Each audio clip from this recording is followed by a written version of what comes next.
Hello, welcome to our Jefferson Park Forward June meeting. Let's just take a couple of minutes to bring everybody in here.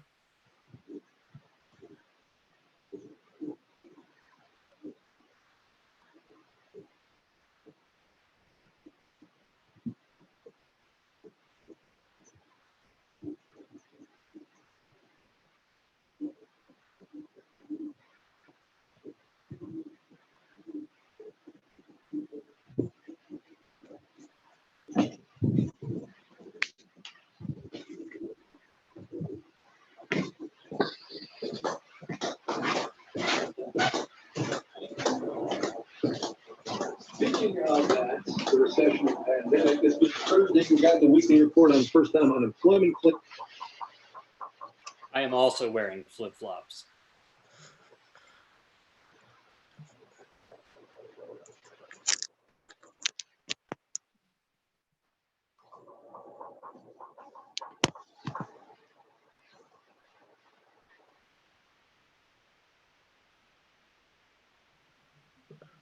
All right, it'll just be maybe another minute or so, and then we'll get started.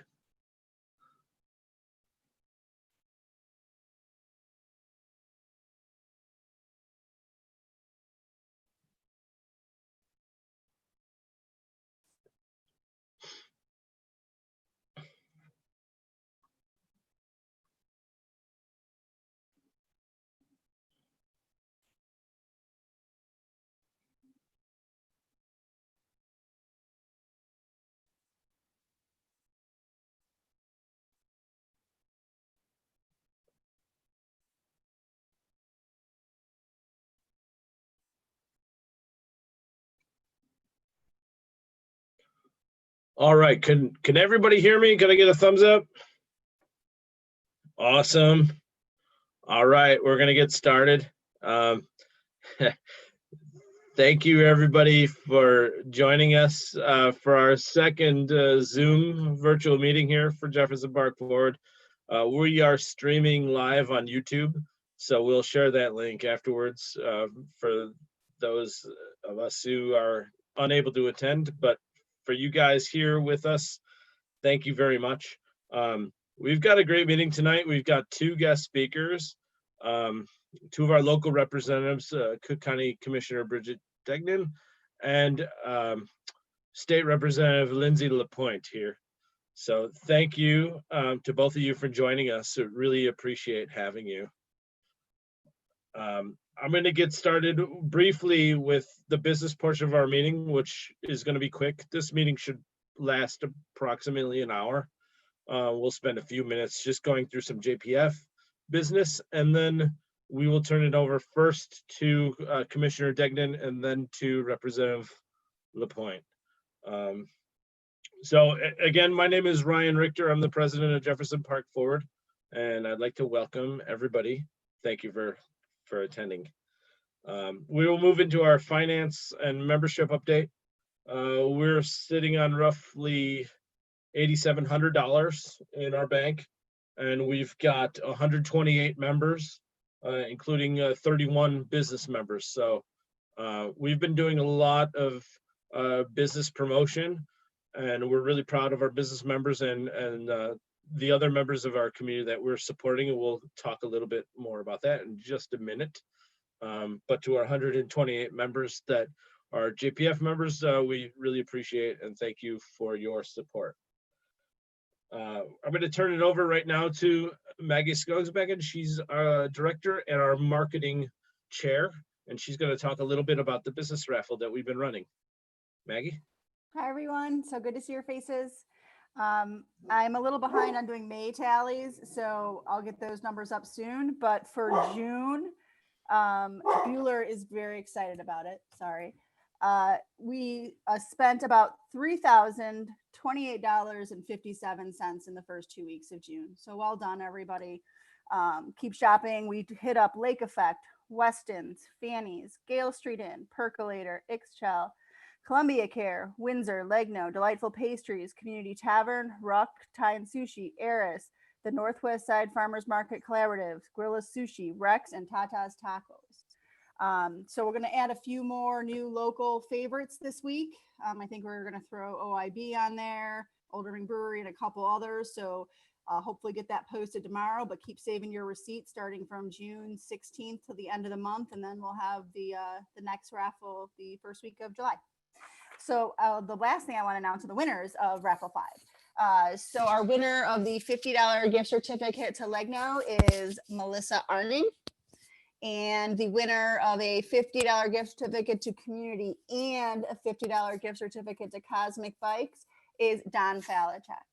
So thanks everyone. With that, we will announce soon Raffle 6 and keep spending in the neighborhood. Thank you for shopping local. And if anyone has any questions, you can always email me directly or email marketing@jeffersonparkforward.org. All right, thank you, Maggie. Just a brief shout out to our newest business member, which is Wildlight Yoga, Kelly Weffenstedt. Thank you for joining us. So you'll be included in the next raffle.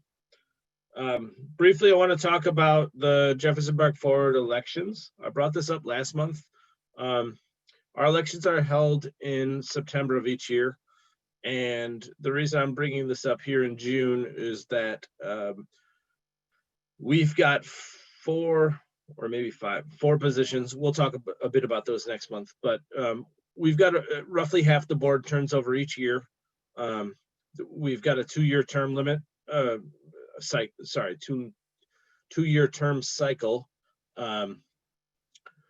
So we'll be announcing next month which positions are up for which, but the reason I'm bringing this up now is because if you are thinking about if you would like to join the board of directors, we require that you become a paid JPF member 2 months in advance. So 2 months from September, so that's July. So really, if you want to get involved, start thinking about joining, and we could talk more about what leadership looks like. Next month, I'll be explaining a little bit more about eligibility and the positions that will be available and open in September.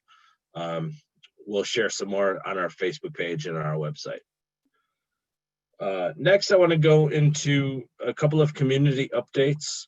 And first, I'm going to turn it over to Mark Hansen, who's the chair of our Community Development Committee. Mark, I don't know if you've got an update or two on community development. Hey, Ryan, thanks. Mark Hansen here, Community Development Committee. And we'd paused our programming a bit with the pandemic, but we're thinking about a couple of things on the advocacy and salon discussion front. 2 things. One is the additional dwelling unit legislation. There's a general movement for that, and it's passed in Evanston, and there's some potential legislation in Chicago that basically allow coach houses, which could be important for additional housing in a neighborhood like Jefferson Park. And there's the Shared Street Initiative, of course, in many places now, including a long stretch of Leland east of the river, that we're looking at ideas for the neighborhood here. And those would be potential, advocacy and also salon discussions, which our most recent one was in the spring on the Main Street America program with Ed Bannon. And we'd like to do another one this summer, perhaps virtual, if not spaced out outside. And that's what I've got, Ryan. All right, thank you, Mark. One thing I would like to add development-wise, perhaps you've seen this on our Facebook page. It's also been posted in the Natick newspaper. The old firehouse at Ainsley and Lips, just about a block or half block or so from our transit center. The firehouse is moving forward slowly, but there has been some updates. The main update is that the rezoning for that firehouse will go in July to the zoning committee and also to city council in July. So the great news about that is, and it is expected to pass, hopefully, is that should it pass city council in July, the developer should have permission to start construction within the next month or so after that. So hopefully late summer, early fall. Lake Effect Brewery, one of our JPF business members, is supposed to be a tenant in that building. There will also be 9 apartment units. There will be a 3rd story. It's a 2-story building right now. There'll be a third story added, but set back in a historically appropriate way. That will help kind of subsidize the building as the brewery moves in and as they try to maintain as much of the interior and exterior facades as possible. JPF is super excited to see this, and we think it's going to be kind of a linchpin of redevelopment of the downtown in Jefferson Park. So great news. We'll update you more as we hear about it. Okay, our next committee, I would like to turn over to our social committee. Christina Brucker, I think you've got a couple items you'd like to talk about. Christina, you're on mute.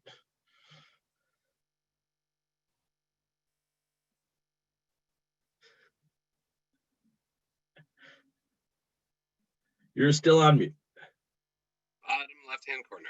Ryan, you might be able to unmute her. I'm trying. There we go. Yeah. That should do it. You kept trying to unmute me. Yeah, and I was doing it at the same time. Yeah, So, sorry about that. No problem, no problem. So just a very brief update for the Social and Events Committee, because obviously we haven't been able to do too much lately in person. But over the last few months, we have been able to do 3 virtual happy hours, each of which benefited the virtual tip jar for a local tavern. So we were able to do virtual happy hours that benefited Babes, Windsor Tavern, and Rex. So those, and they were a lot of fun. And Patty is actually showing off the background that was used at the Windsor Tavern happy hour. We like to pretend we're going up to the bar.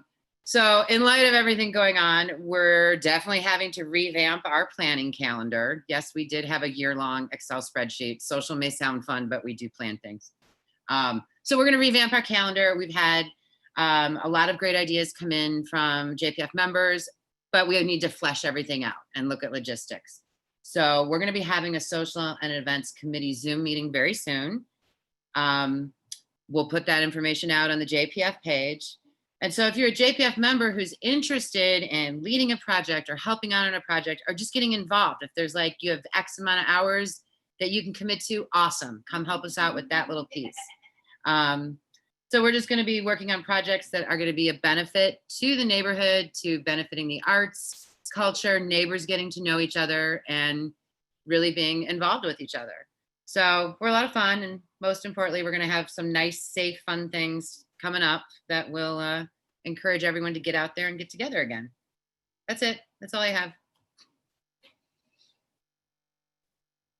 Excellent. Thank you, Christina. No problem. All right, at this point, we are going to turn it over to our guest speakers. So I would like to first thank Commissioner Bridget Degnan for joining us tonight, and welcome her, of course. And Bridget, the floor is yours.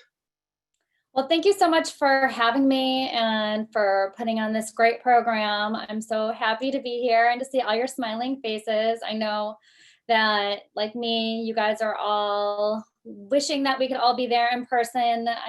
I'm personally over this, but at the same time, still recognize how important it is to socially distance and wear a mask.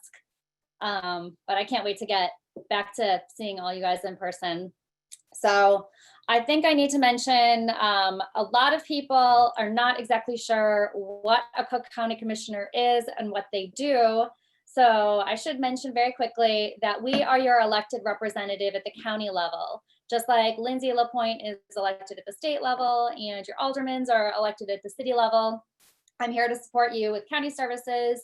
Today we had a county board meeting and it was about 4 hours of us voting on bills and making sure that the budget is kept really tight. So that's a lot of our budgetary and our legislating powers. A lot of where our money goes is for public health and public safety. We run 2 very large hospitals and a clinic of 16, a network of 16 clinics. And then we also have public safety, which is our sheriff and our court system. So that's kind of what I do. I'm here to update on some important property tax updates. As you all know, residential and commercial landlords have seen and will likely continue to see a reduction in rental income from stores and renters losing revenue, and in some cases being forced to close completely. Residential landlords may not be able to collect rent from tenants who are now unemployed. So we've been coordinating with Assessor Kege's team and looking at how COVID has impacted those businesses and residential properties. He has considered reassessing properties to take into account COVID. So for properties that have already been assessed in the south suburbs, and for those that in the next triennial assessment in the north suburbs in Chicago, everybody will have their property values reviewed by the assessor's office. And the consideration for that will be taken in the next tax cycle. So while I know a lot of people, you guys are very sophisticated, generally you guys every year submit your appeals. You don't need to do that in order for your property to be reassessed by the assessor's office. I would really advocate that you should still always file an appeal annually if you're appealing for any other reason, such as a nonconformity with similar properties in your area, or if you have some sort of errors.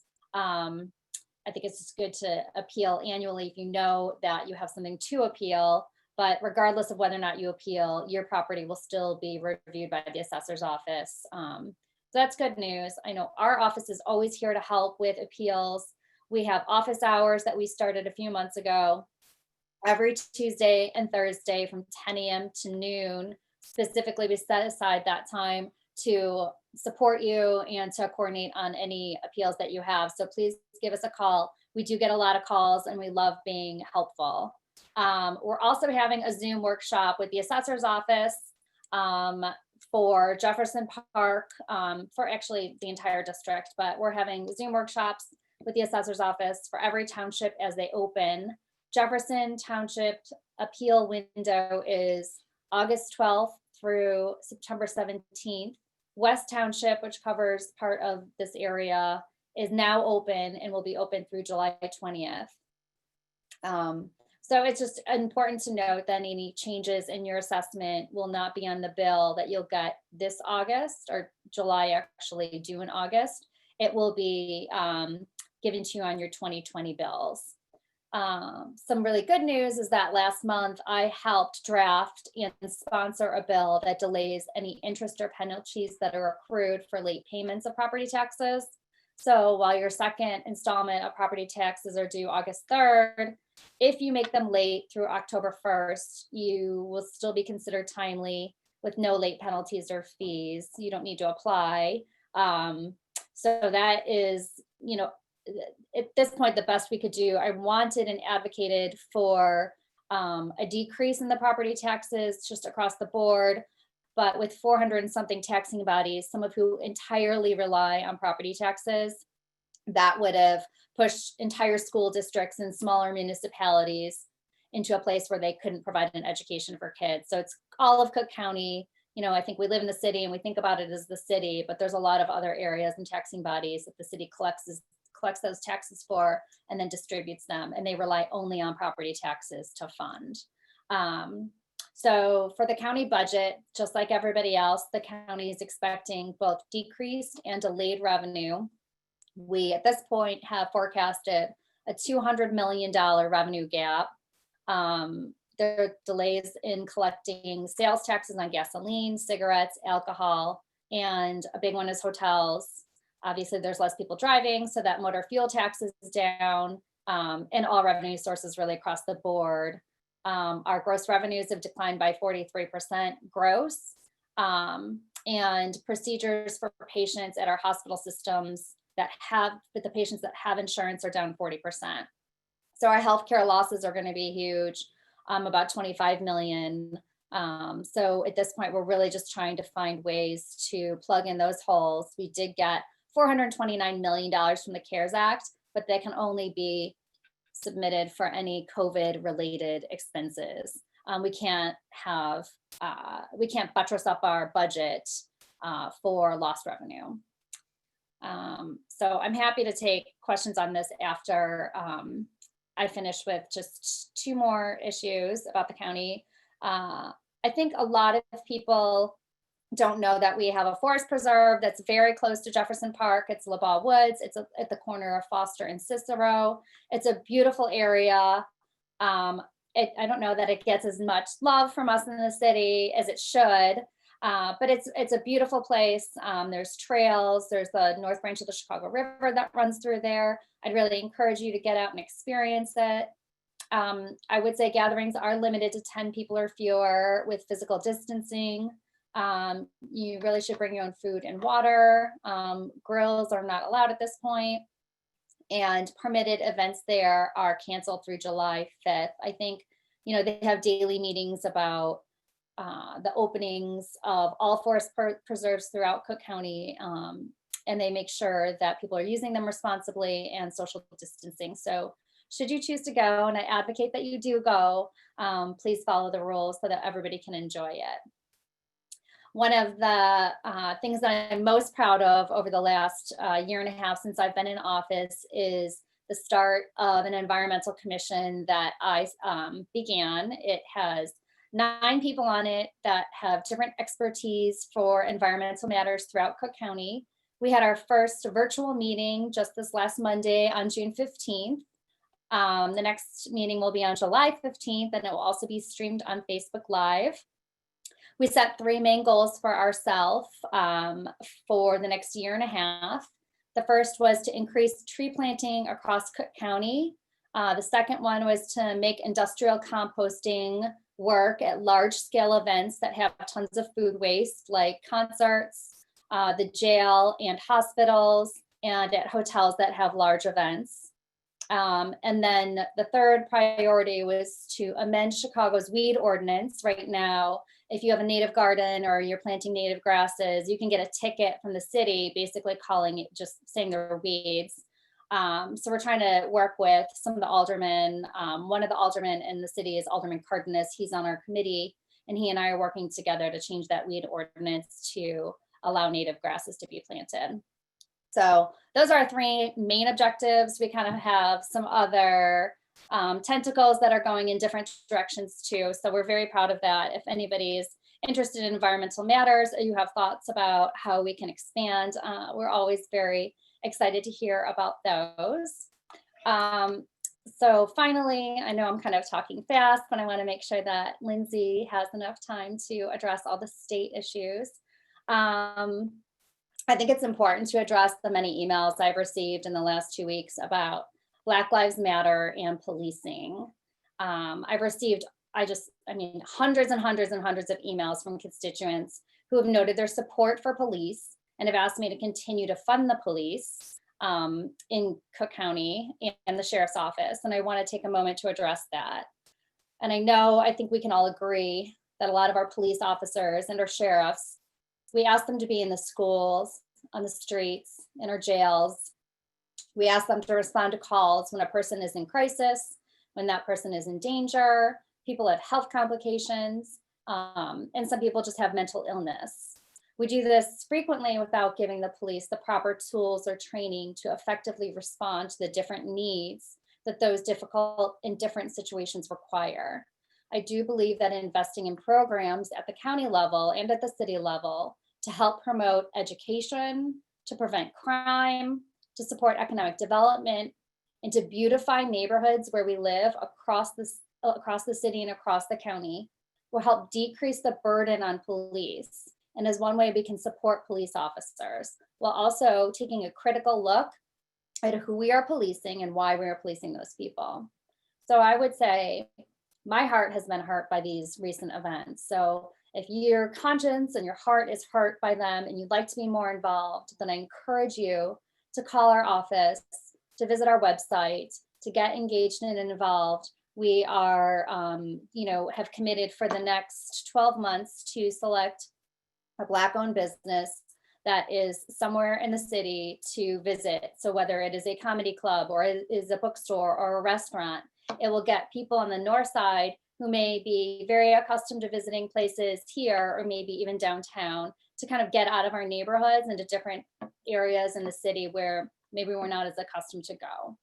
So there's a lot of different things that we're going to be doing. It's going to be really fun and exciting. So I encourage you to give us a call and to coordinate with us.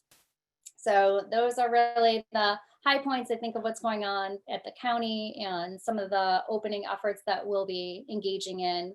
I'm open for questions if anybody has them. And I should also mention that if there is anything our office can do for you, we're here to serve. My background is I'm an environmental engineer. I'm an environmental attorney. I was a Peace Corps volunteer in West Africa. So I really just like to help and serve. And, you know, that's why I ran for this position and why I love it so much. Thank you, Commissioner Degnan. Let's spend about 5 minutes or so asking questions of the commissioner before we move on to our next speaker. If you guys can, if you could please put your questions in the group chat, and then I could read them to the commissioner. She can answer them as she sees them. Our first question is, can you solidify your support on Chicago Police Department funding again? Yeah, I mean, you know, Lindsay wrote something the other day that I thought was very instructive, in that I think sometimes when people say defund the police or fund the police, what we really have to look at is holistically, you know, what are we tasking the police to do and why are we tasking them to do it? And of course, I personally, you know, I know police people that live in our district. I've met them, you know, I thank them for their service. It's a difficult job. And I think sometimes we just take that for granted, and I don't think that we should. So I support our men and women in blue. I support the police. But I'm always open as an engineer and as a person that lives in the city at rethinking about why we do things and is it the best way we can do it. I don't know that anybody would say 100 years from now, policing is going to look exactly like it does today. So I think that we need to be open to evolving, to changing, and to making things better.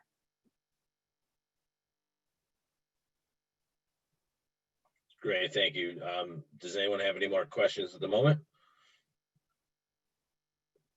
Okay, if not, keep thinking on these topics, and we're going to move to our next speaker, and then at the end we could just do a roundup for both speakers. You know what, before we do that, I've got one more question. What Black charities have you identified and or working with directly from your office, Commissioner Degnan? So we have 70 different charities that we've identified, and we are going to be posting about them. And the first one is a sweet shop on the south side. We are engaged with Black Lives Matter, and some of the other commissioners, the Black and Brown commissioners on our county board, are also coordinating with us to pull together resources. So I really just encourage you to follow us at commissionerdegnan.com and on Instagram and on Facebook and on Twitter. Great, thank you. One more question, two more questions. What are you doing to address air pollution in Cook County, Commissioner Degnan? Well, that's a great question. We have just this week talked to our facilities management people about re-looking at electric cars. So it seems like every second or third board meeting that we have, we get another item on the agenda asking us for additional funding for vehicles. And my question always is, if we put out an RFP, did we put an RFP out for electric vehicles, for hybrid vehicles, and for just, neither, to see what the price differentiation is so we can make an educated choice as to what we're choosing to purchase. So, it does take some time to get charging stations located throughout Cook County. We have 70,000 acres of forest preserve. There's no reason why we can't have electronic charging stations in those forest preserves for all county vehicles to be going and charging there. So that is number one, is I think we need to re-review the vehicles that we're choosing to purchase, and then move towards electronic vehicles. But we need the infrastructure established before we can buy the vehicles that are electronic. So that is one. Number two is Cook County has completely reconfigured their HVAC systems and all of the county buildings that they own and control to make sure that they're hyper efficient. That was completed in 2019, and now we're going through a review study to figure out where next we can pivot to make sure that we have an environmental agenda. I mean, honestly, I really do believe that every single decisions that we make should be looked at through the lens of environmentalism. What are we buying? You know, what decisions are we making? And how can we make sure that they're environmentally friendly? And sometimes, as I've said to every office under the President Preckwinkle and to all the separately electeds, you know, if we can spend a little bit more money and it's a much better environmental decision that saves us money long term, we should be considering that. Small expenses up front for a long-term cost savings are going to be a benefit to all of us and all the constituents. So I think it's important. Thank you.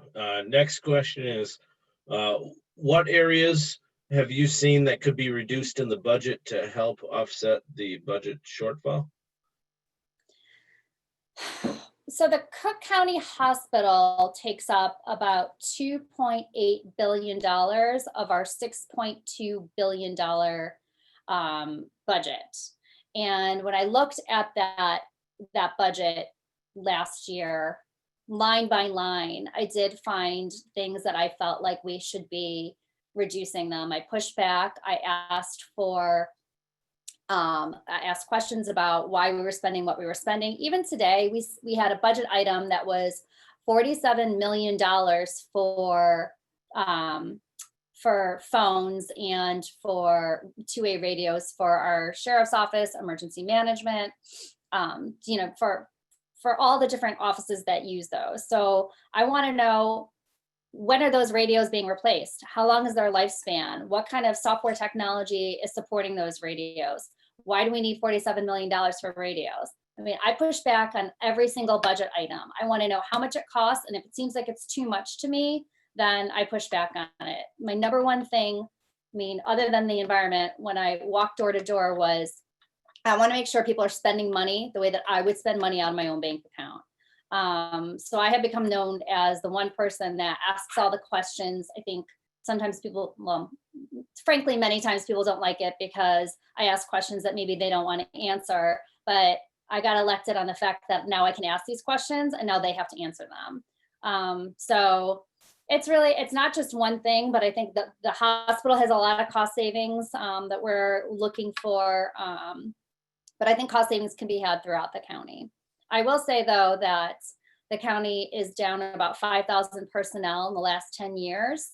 And so I think that that's definitely been a good cost savings. But I think, you know, at this point, you want to make sure that there's enough people there to do the job that needs to be done and that things aren't falling through the cracks and costing you more money in the long run. And I would definitely say for things like, if you're not having enough people do routine maintenance at the hospital for pumps and chillers, then, and they're only just going to service that piece of equipment because it's failing, then the equipment's not going to last as long. It's not going to last the lifespan that it should. And you're kind of throwing good money after bad. So I think there's a balance there. And, you know, I need to personally be there to ask those questions of every single budget agenda item that comes up every single month. Thank you. We're going to do one last question before we turn to Lindsay, Representative LaPointe, and then we can follow back up at the end. Last question, Commissioner Dignan, is with the Cook County Jail at its lowest population in decades, will that have any impact on the sheriff's budget in the coming years, especially given the budget shortfall?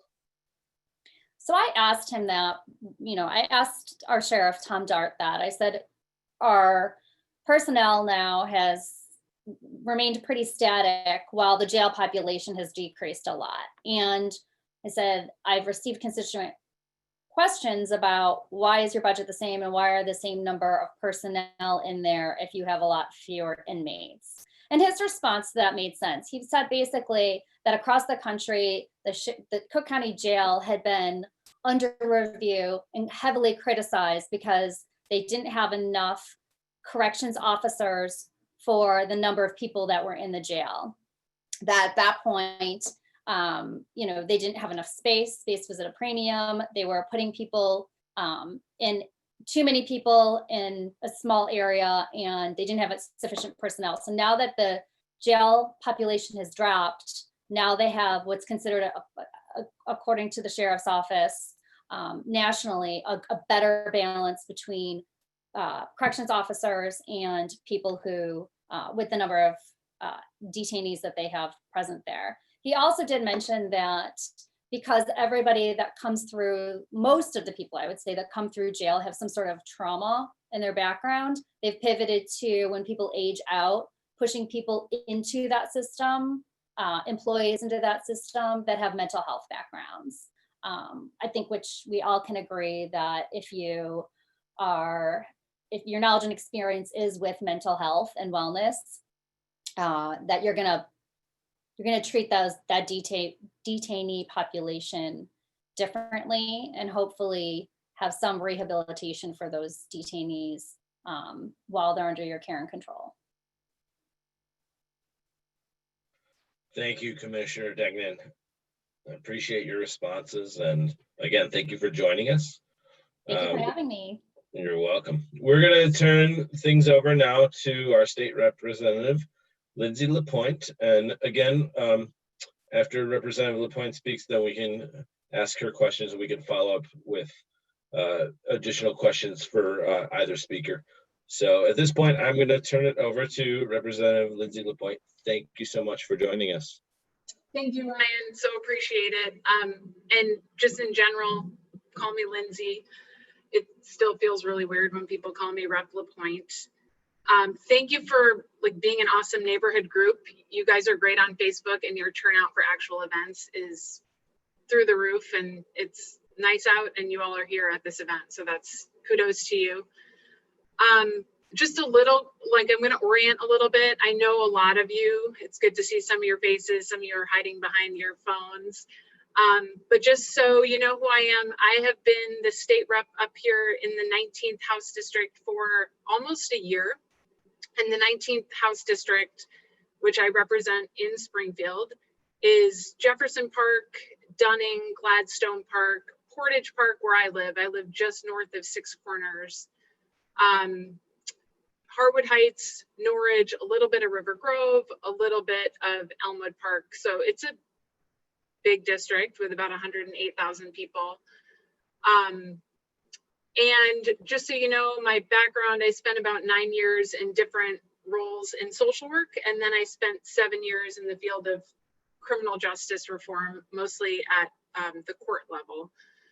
So we are still in this really, really weird time where we have Zoom meetings, and we are in a pandemic, number one, still.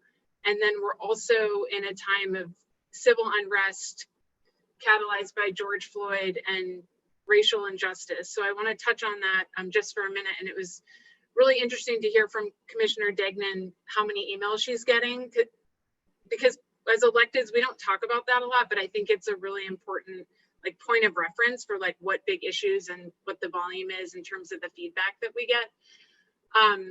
So I just want everyone to know where I stand, because we have different forums that we can talk in, and I want to be consistent and recognize that certain people are in this meeting and they're not on Facebook, or they don't get my emails that I send out about once every 2 weeks. So regarding the pandemic, what I've said for a long time is we are all in the same storm, but we're not all in the same boat, and we're all experiencing this differently. I have a particular compassion, or just I want to recognize the parents, and that's a really difficult place to be during this pandemic when kids have not been in school. So I think you have one of the most difficult times during this pandemic. When it comes to civil unrest, racial injustice, I want to be clear where I stand on that. This is a difficult moment, but I'm not eager to get through it in any sort of fast way. I'm very hopeful that we are going to have long-term change if we all work for it. I 100% believe that racism exists and it's systemic. It's not just an individual thing. I 100% believe that Black Lives Matter. I believe we need police accountability. And I very much support law enforcement. And I think all those things can exist at the same time. And it's this false premise that you're one or the other. And if we can, and I want to just be really clear on that, because I don't think there's enough people, and we don't all agree, for one. So I'm sharing kind of where I stand on it, but there's not enough people that are holding all those things at once. It doesn't have to be you're on this side or the other side. And based on my conversations with people in law enforcement, I know that they have some of the most difficult jobs ever. And then you add on to it a pandemic, you add on to it civil unrest that is in large part about policing. It's even more difficult.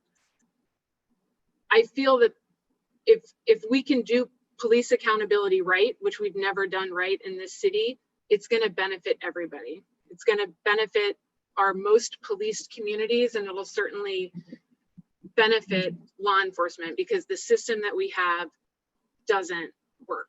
It doesn't keep us safe. And I think we all know, if you've talked to a police officer, you know they don't feel supported right now. So there's a way to support law enforcement and recognize racial injustice and make plans to move forward. So that's where I stand on that. And in terms of what we can do in Springfield, we're actually not scheduled to go back until November 17th. So in a way that's good, because we have some planning time, and the Black Caucus, the legislative Black Caucus, has taken a big lead on issues related to racial injustice and policing. And so I've talked to many of my colleagues, and we are all being very thoughtful and not rushing to one policy, because no one policy is going to save us all. So at the state level, that's in the works. And as we all know, there's a bunch of stuff at City Council right now that's related to these issues. So just wanted to put that out there at the top so people kind of know where I stand on that. In terms of the pandemic, this has been such a weird time to govern, and starting in mid-March when this started, the governing was happening at the executive level. And in normal times, I would have been in Springfield pretty much mid-January through the end of May, 3 days a week, but we weren't there. And our regular committees didn't meet.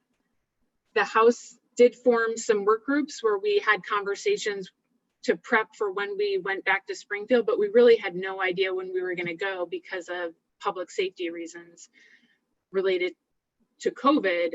We figured it out. We set up a really truncated 4-day session, and what that meant was so many important issues were not on the table. So when we went to Springfield from, I think, May 20th to the 23rd, we had 8 issues we were focusing on. And it was good that we knew that up front. So we were focusing on things related to COVID, things related to economic relief, capital infrastructure, bills that were sunsetting, the 2020 general election. So that was frustrating but helpful to have a tightly framed agenda. And we crammed it all in, although it is disappointing to leave a lot of important stuff off the table. Most importantly, we passed an on-time state budget. Of course, we all know we haven't always had an on-time state budget. And it almost seemed impossible at first, given all the declining revenue that Commissioner Dignan touched upon. How are we going to even pass a budget and make extremely hard decisions? And at first, it seemed like we were going to have to slash everything by 30%, which of course is devastating. And we were kind of trying to kick the can down the road, waiting for the next federal relief bill, because when it does come, local governments will get relief that we desperately need, and that will help us figure out where the budget needs to be. It didn't come in time, and we had to pass a budget by May 31st. So what we did is we passed a budget that is mostly holding steady from state fiscal year 20, that's this year into next year.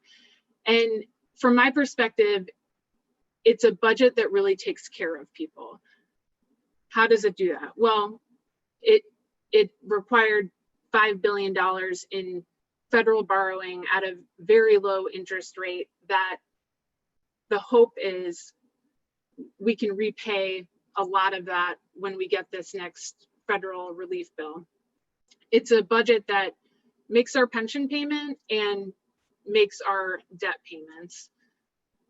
There are some increases. There's increases related to senior care, related to DCFS, and then a bunch of stuff holds steady. Education funding is held steady. Domestic violence is held steady. MAP grants, the AIM High scholarship program. So I felt really good about that state budget that we passed in very difficult times. We passed bills related to protecting workers, and that had a lot to do with COVID.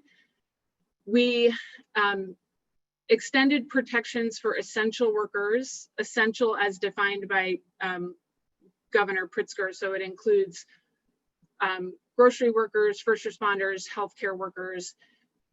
So there is now in law, there is now if those workers contract COVID, there's a rebuttable presumption that they contracted COVID on the job, and therefore they can access workers' compensation benefits. Super important, and that rebuttable presumption, and if we hadn't passed a law, it doesn't exist. Although it does exist for firefighters, but nobody else until we passed the law. So that was good, in my opinion. In terms of healthcare, we expanded telehealth for mental health and healthcare, which is, something the governor had done in his executive orders. And something really important and positive, in my opinion, that we did is we expanded we were the first state, in a good way, to expand Medicaid to cover undocumented seniors who are 65 and older, who are under a certain income threshold. We're the first state to do that, and it actually only cost $2 million. So that was a special thing in this budget. In terms of property taxes, we deferred exemptions for seniors and veterans and people with disabilities. They don't have to apply. That is deferred for a year, so they will get the exemptions they qualify for. And we waived late payments just like the county did. In terms of education, we made accommodations for remote learning and made accommodations for student teachers that are moving forward with their certifications. Obviously, that's very difficult to student teach in a traditional way when school is not happening in a traditional way. A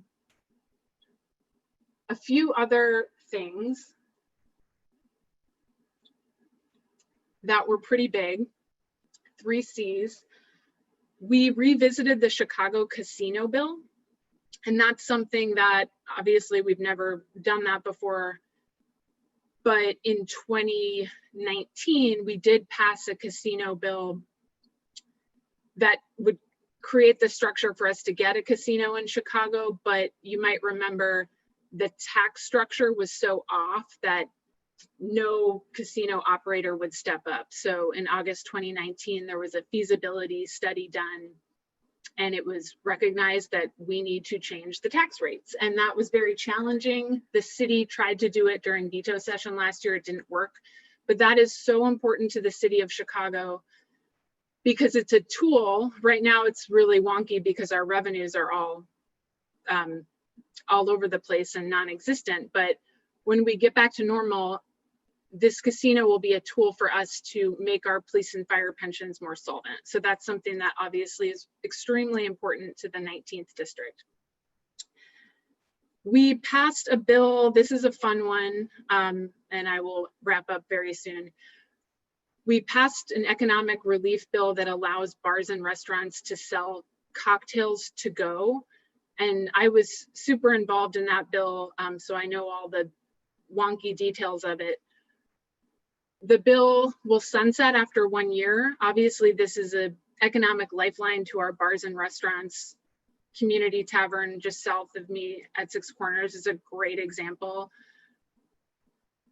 Cocktails have a high markup, and the Illinois Liquor Commission at the beginning of the pandemic issued a bunch of guidance to allow bars and breweries to sell packaged goods. Like we know Clint from Lake Effect has been able to survive because he's delivering beer, but it didn't include cocktails. So this was, it was not set in stone. We definitely had to fight for it, but I'm thrilled that we did it. And the city had to do another mechanism to within municipal ordinance, and they did that yesterday at city council meeting. So it's up to the restaurants to do it, but hopefully next week you should all be able to order cocktails from Community Tavern or the Gale Street Inn or the Garage, whatever your favorite place is. And then CARES Act, good question in the chat. We haven't talked about that yet. We made a lot of allocations with CARES Act money, just like the city council did yesterday. And a highlight of that for me that I know a lot of people in the 19th district care about, because I got a ton of emails about it. I got about 80 emails. Housing relief. There was a pretty significant housing relief bill led by Rep. Ramirez, and I was working with her on that. We were trying to whip floor votes. It didn't pass, but because we were working on that bill and because some of us were raising our voices, the amount of CARES Act dollars that we as the legislature allocated to rent and mortgage relief ended up being $396 million. Whereas when we were talking about that issue in our caucus meetings 3 days prior, we were talking about 210 million. So as a new legislator, that was a really important lesson for me, that the advocacy doesn't just occur when you're on the House floor voting. You raise your voice along the way, especially in our Democratic caucus meetings, and people are listening, and then they're gonna up that amount of CARES Act dollars for housing. So that was a win, in my opinion. There's a whole bunch of stuff that's still on the table that we will be addressing in November, possibly earlier. There's a slight possibility we would have a special session, especially because there are urgent issues. The governor, the Speaker of the House, the President of the Senate would have to call that. But I'm open for both. I'd be happy to go back early, but I do think that I'm a thoughtful person. I think there's groundwork to be laid to be successful in November. So as long as we do the work between now and November, I think we'll be well suited to pass a bunch of the stuff we left on the table, like the Clean Energy Jobs Act and ethics reform, which is a big one, and to address what we can do at the state in terms of police accountability and reforming our criminal justice system. I'm sure y'all have awesome questions. There's definitely one about mushrooms, and I don't see that bill coming. I've heard no chatter about legalizing mushrooms. Sorry to report. Thank you for answering that one first. I have one question for you, Representative LaPointe, and that is, if I'm not mistaken, in November is veto session, and that's only 5 or 6 days, correct? Like, yeah. It seems like there's a lot of work that needs to be done, given that the General Assembly hasn't really met for very long this spring. Like, is there any calls for a special session? Yeah, there are, and 3 members of the Black Caucus in particular have been calling for a special session, in particular to address historical disinvestment in communities of color in the city and all around the state. So there is a call for that. I know that a bunch of us are ready to go back, but there's also, it's not like we don't do anything and then we show up in Springfield on November 17th for 6 days. So much of the prep work happens between now and then. And then I will also share that even though 6 days doesn't feel like a long time, in Springfield, if there's a political will, there's a way. you can get stuff done in such a short period of time. And the cocktails bill was a great example. It was only a few days before we went to Springfield when we identified what we call a shell bill to put in the substance of the cocktails bill.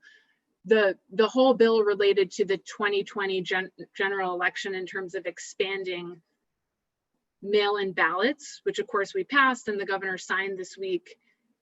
That, I mean, people didn't start talking about that until April, and it all came together. So anything can happen if there's a political will in a very short period of time, which is sort of a good thing and sort of a frightening thing, depending on your perspective. Right, thank you. One question for you. What are your priorities with regard to criminal justice reform? Good question, Adele. So ending cash bail is really important to me, and there was a bill pending last year at the state. And what that means, for those of you who don't know, although I know you do, Adele, is cash bail means the determining factor for if you're detained pretrial and in Cook County Jail, for example, is money. And fundamentally, I think that is unfair and it keeps us unsafe. It doesn't make any sense. If you're in a gang and you have access to gang dollars and a bond is set for 50 grand, well, then your gang can pay 5,000 and you leave. So ending cash bail is important. I think it's a sticky issue, but I think there's going to be traction for it. And one of the sticking points is that, and you find this all across government, local law enforcement, especially the smaller departments across the state, and even things like assistance for kids who have been sexually assaulted are funded by portions of those bonds that come in, which of course, I get it because we have to run our government, but it's a terrible incentive to keep what I consider an unjust and unsafe system. So ending cash bail, and then creating a system where elderly inmates in DOC, especially medically fragile inmates, a compassionate release program, making that assessment based on public safety and based on somebody's age and medical issues. The way keeping people in prison is, unless it's a safety issue, which you can make a good argument it's not for somebody who's 90 years old and medically fragile, is inhumane and extremely expensive. It costs us all a ton of money. I'm reading these questions. I'm going to try to breeze along. Oh, licensing of police officers. I think it's a good option to talk about, and that's, I'm happy I don't want to go back to Springfield next week and vote on that. I think it needs time to be vetted. So I'm really open to it. No one's presented any details whatsoever, so I can't commit to anything. But what is a little concerning about this, because it's been the more high profile option put on the table, is what I don't want is everyone to agree on one thing, and then it takes the pressure off of any other option for something as important as police accountability. So I just don't want to go down that path where, great, licensing, we're good, because no one thing's going to do it. And there's, obviously, you've seen the governor and the mayor have come out in support of this already. So I think it's at risk for being that shiny object that everyone thinks is going to solve the world. More events. Hi, Claire. Hi, Bueller. It's so painful not to do in-person events, and I've been slow to warm up to virtual events, but now we're doing them. And we are planning, our next one that we're planning is for Pride Month, and it's going to be a sort of interview Facebook Live with a teacher from Dever Elementary, which is in Dunning, who is the lead for the Gay Straight Alliance. So her and a student are going to talk about what that Gay Straight Alliance looks like at Dever School. And I love doing that, like for events, I love doing the hyper local, somebody in the district in partnership with somebody at a higher level to really explore an issue. The pension funding shortfall and reform, that's a really good question that it has been asked again and again. So I believe that a pension is a promise, and that our Illinois Supreme Court ruled that we can't diminish benefits. And I think that that was a smart move. We have to incrementally make our pension systems more solvent. It's extremely difficult. Right now, a quarter of every state general revenue dollar goes to our state pension system. So you can see how our hands are really tied to do a lot else in state government. I think we need a menu of options of progressive revenue, which were very much on the table pre-pandemic. And now we're in a different situation, and we don't know what the exact revenue numbers are from the city, from the county. I think we know actually a little more from the county. We're more clear about what the whole is, and from the state, because those numbers are fluid. So we don't know what the impact of this has been on the pension system yet, but what I can say more with confidence is where I stood pre-pandemic in terms of we have to rely on progressive revenue. We have to pass the fair tax in November, which will create a graduated state income tax system. And of course, that's not going to fix the pension problem, but it's an important notch in our belt to get us there. A casino was a really important notch in the belt to get us there. And it's going to be delayed because of the pandemic, but at least we're beginning that roadmap.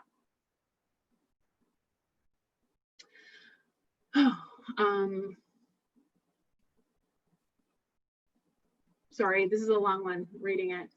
I was just going to ask you if you were reading that one. Okay. Maybe Adam, if you want to chime in to distill it.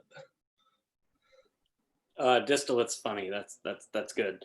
Basically, beer works on a cash only scenario in Illinois, and honestly, most of the United States. While liquor and booze work on terms. So it's mandated that if Ryan Bar opens up and Adam Distribution delivers to Ryan Bar, you have to pay me in cash. That kind of fucks Ryan Bar coming out of the pandemic right now. Cash flow is a very, very big issue. So that's something that I would like to see have some sort of maybe temporary abatement of that particular clause of the Liquor Commission Control Act, just because that'll allow bars to be able to order and sort of fill the pipeline now. It also allows small wholesalers, and for those that don't know, I own a small beer distribution company. I have no idea what to order for draft and have no capital to do it. So the ability to take orders that I know I'll get paid 30 days out for, I can then plan 30 days out and go from there. You don't have that in liquor or wine. That's typically a net 15 or a net 30 already. And those wholesalers that carry those products are typically much larger. So I'm wondering if that would be something that might be looked into. And I can easily get you in touch. If you don't know Danielle D'Alessandro yet, I'm sure she'd be interested in hearing about this too. Yeah, Danielle's awesome. And for all of you who don't know her, she's the head of the Illinois Craft Brewers Association. And I'm gonna, Adam, I wanna cut and paste this before I leave this meeting so I can take it with me. The whole liquor and hospitality industry is newer to me, and I got to take my first step into that world with this cocktails to go bill. And if anything, I learned, holy crap, this is really complicated. The ILCC is complicated. The three-tiered system is complicated, and it's not working. It's not working for, well, maybe it's working for big distributors, but exactly. Not a lot of the other folks.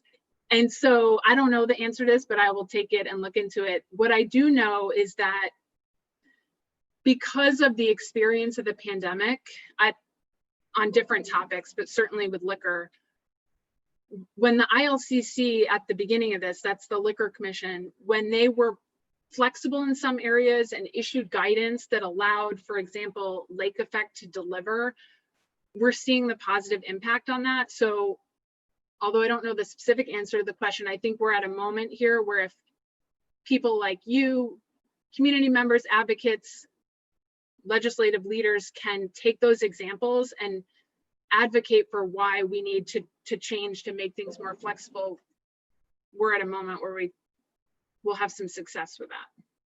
Cool. And I'm happy to sidebar and meet with you, phone call, whatever, to kind of express more things within this particular realm. Great. That's awesome. It can really help small businesses too. I mean, just to give you an indication of the struggles that I've been facing, I just now got my PPP loan for the company, which was incredibly small. And because I'm more like, I'm a startup, I'm a little bit over a year now. I'm having a really hard time with lenders being able to give me any money to help build inventory, infrastructure, et cetera. And one thing that they continually say to me is that, well, you don't have any AR, you have no accounts receivable because beer is a cash business.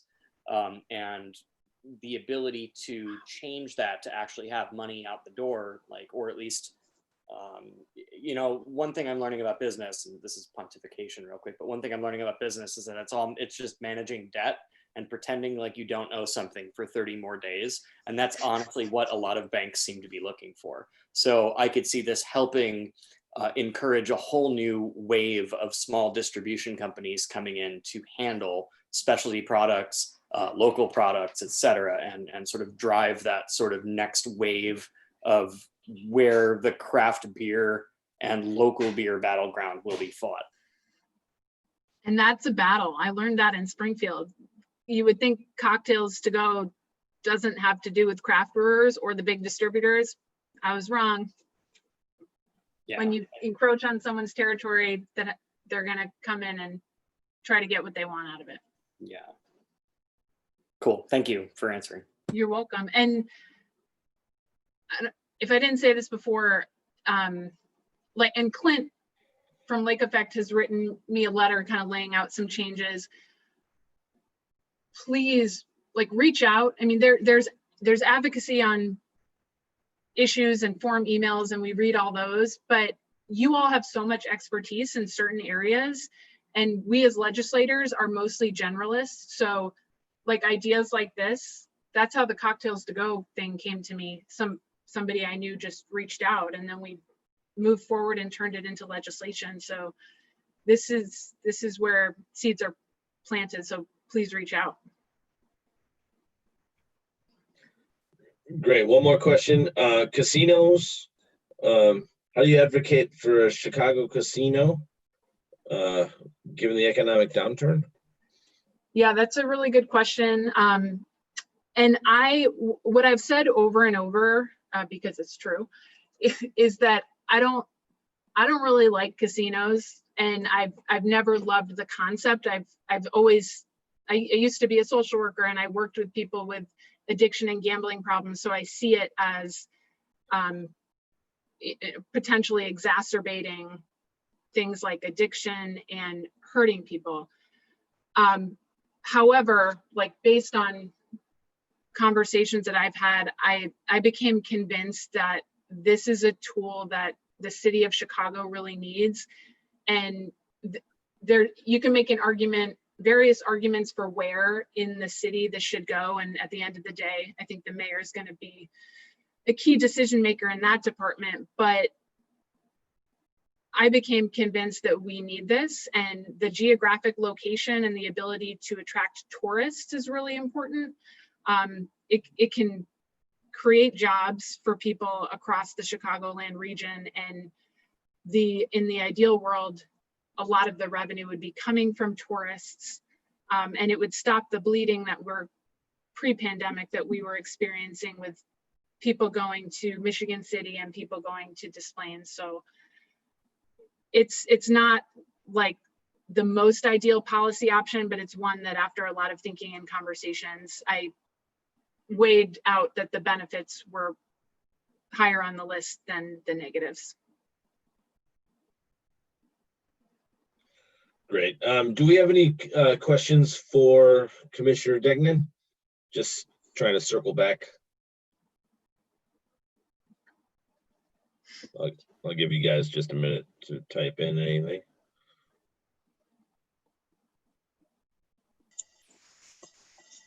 Ryan, I think if we scroll up, there were some leftover questions from earlier.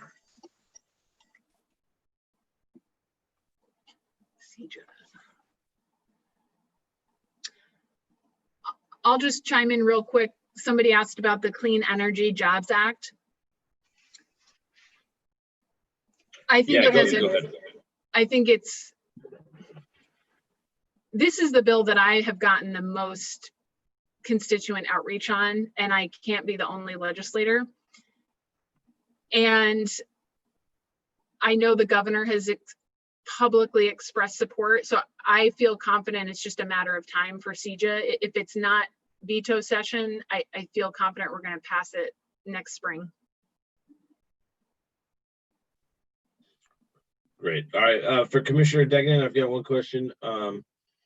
You've stated tonight that policing will look different in 100 years from now. How do you see it being different next year? What are some actions that we can take in the immediate term? Well, like, you guys had a discussion about policing and licensing. So before I started this job, was the Deputy Director of Medical Cannabis. So I regulated all the dispensaries in Illinois. And that agency, the Illinois Department of Financial and Professional Regulation, is the state agency that licenses everybody with a license in Illinois other than attorneys. So that means everybody from physicians to hair braiders get a license. While working there was a lot of different types of professionals that wanted licenses. They saw that getting a license made them much more credible in their community. And it really allowed them to take continuing learning education, and it gave them a status. So my question really is, if we're licensing people that cut our hair and hair braiders, why are we not licensing police? So I think we all recognize that there's a lot of really good police officers out there that do a great job. But having to go through continuing learning education, having to get a license, and having that license logged with the state so that in the event that you have that license pulled, that you're no longer allowed to be a police officer in Illinois. If you go to another state and want to get a job there as a police officer, then that other state can come and look at the Illinois Department of Financial and Professional Regulations website, and they can see that you have been disqualified from being a police officer in Illinois, and they can look at the paperwork that identified the reason why you're disqualified. So that person who is a bad actor is not allowed then to go to get licenses in other states without those states having knowledge that that person was disqualified from having a license in Illinois. So I think if it's good enough for physicians, and if it's good enough for nurses, and if it's good enough for hair braiders, I don't know why we wouldn't give police officers the opportunity to be licensed, the opportunity then to be subject to state regulations that give them the opportunity for continuing learning education, and then to have something on their record in the event that the state identifies that they've done something wrong and has a legal finding against them. I think that would be better if every state, all 50 of them, had similar types of licensing provisions in one common database. That's a heavier lift, obviously, from a technology standpoint, but I really do see licensing as a really good option.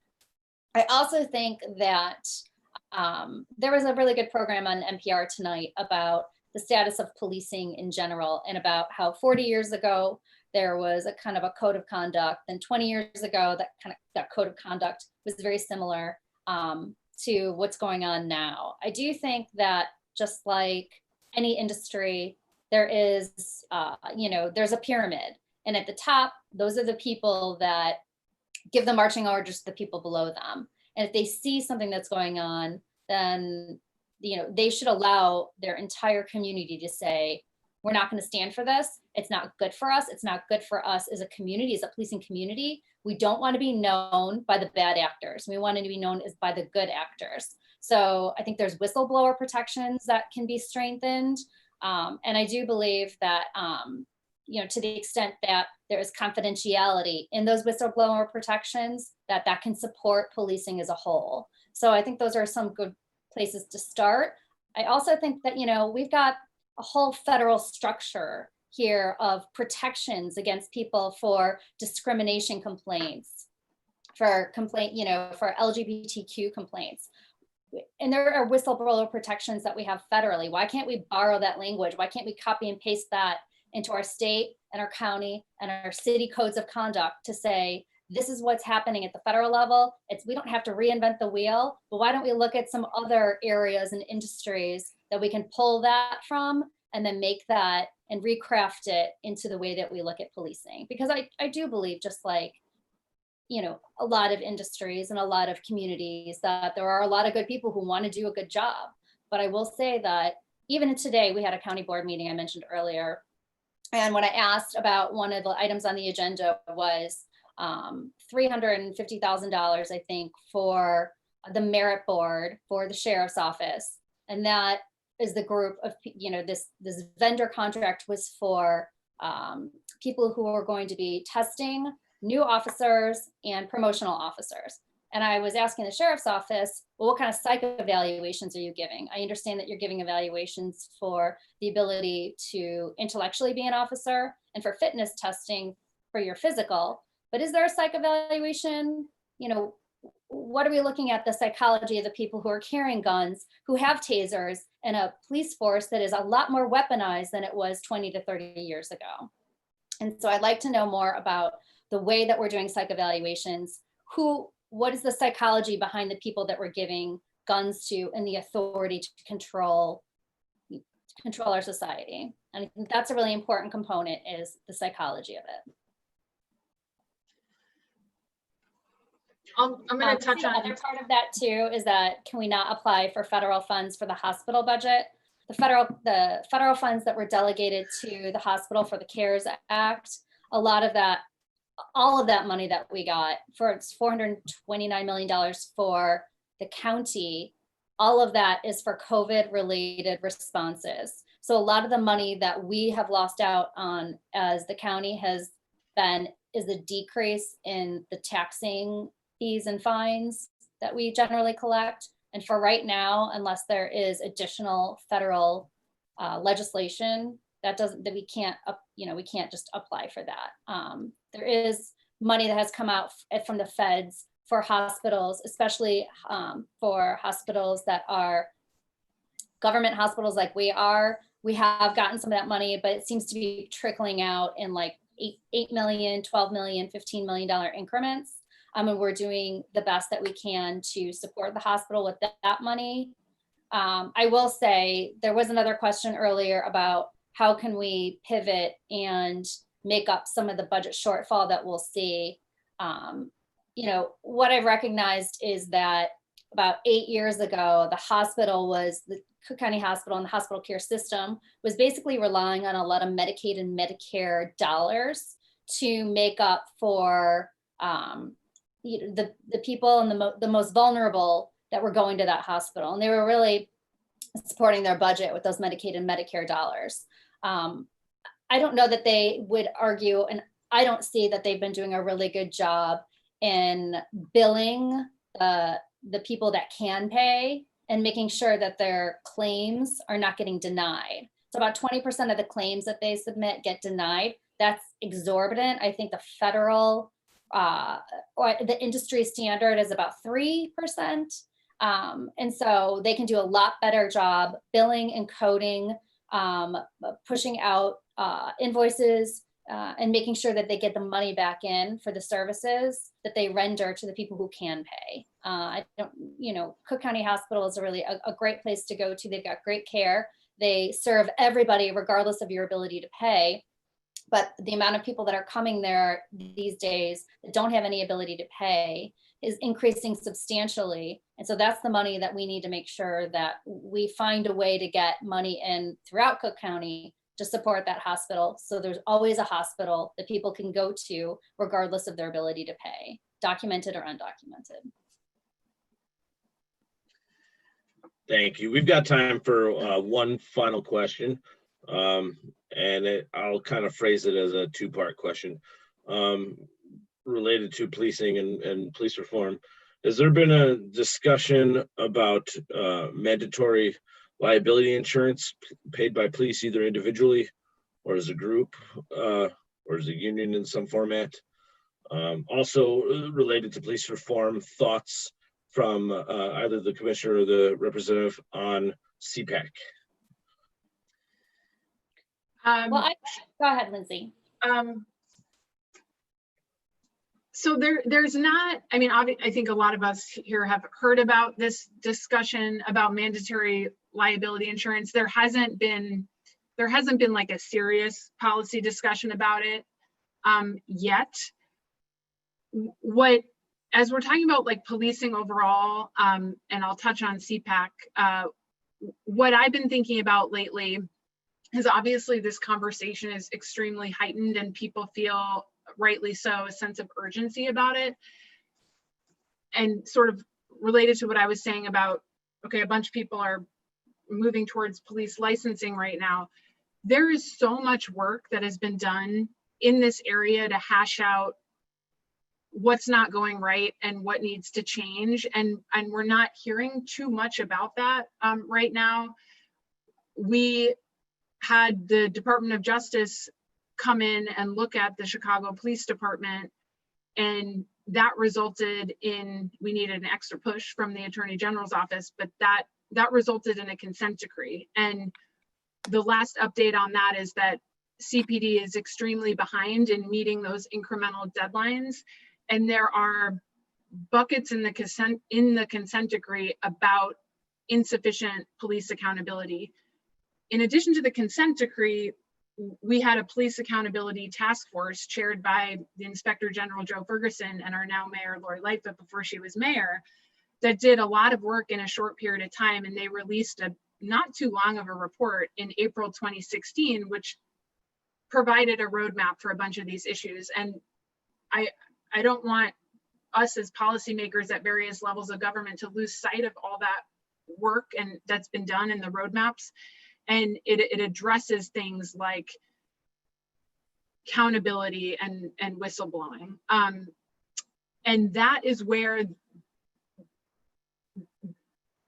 these proposals for civilian oversight came out of that work. So I think that's important to know, like, these proposals didn't just come out of nowhere. They evolved from the Police Accountability Task Force and the DOJ report. In terms of CPAC or the concept of civilian oversight, obviously I'm not on city council, so I will not be voting on this, but I'll share a little bit of what I do know. And that is, there's another ordinance out there called GAPA, Grassroots Alliance for Police Accountability. And just like CPAC, GAPA was developed from a network of grassroots community organizations.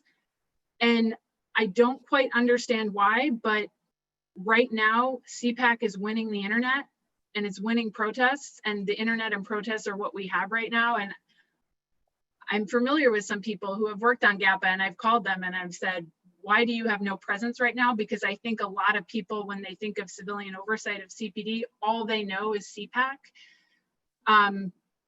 For a long time, CPAC had one sponsor. Before the 2019 elections, it was Alderman Ramirez Rosa. CPAC requires some more money to actually create a department and hire people. And there's some big concerns that CPAC would be subject to litigation related to the way that they would hold elections. I can't say much more than that because I have not read the two ordinances side by side, but I would just say to people, if you're really interested in civilian oversight, CPAC is not the only option on the table.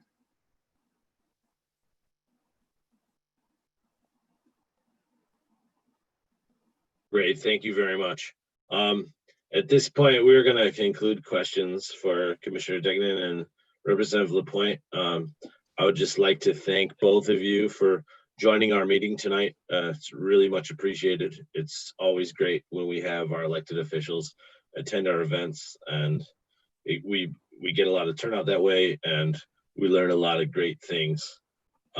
Much appreciated. I would like Thank to you. just say, Thank You guys for are awesome. having us. Thank you. Awesome Well- questions, by the way. Yeah, absolutely. would it be all right if we forward on additional questions to you guys and we can report back? Absolutely. Thank you. Yep. Much appreciated. I'd like to just make one further, well, two quick announcements. One, if you are interested in becoming a member of Jefferson Park Forward, please go to our website, jeffersonparkforward.org/subscribe. It's a $20 membership fee, and that funds the variety of programs that we run, our 5 working committees. We are, in fact, an in real life organization, and in addition to holding these monthly meetings with our neighbors and elected officials, we do all sorts of stuff, big and small, throughout the community. So please consider it. Thank you. The second thing I would like to point out is that this Saturday we are having a the resumption of our JPF walk that Don, if you wouldn't mind hopping on and saying a couple of words about.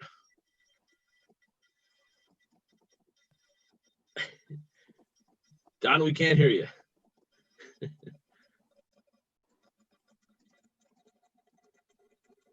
All right, we're having trouble hearing Don.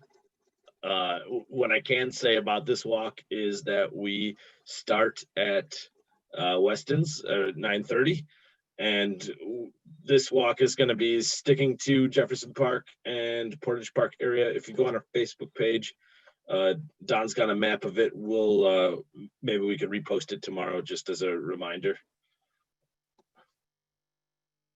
All right, sorry, Don, I still can't hear you. Again, everybody, thank you very much for joining us, and we really appreciate it. And we look forward to seeing you guys at our next event soon. And this concludes our meeting at Jefferson Park Forward. Thank you.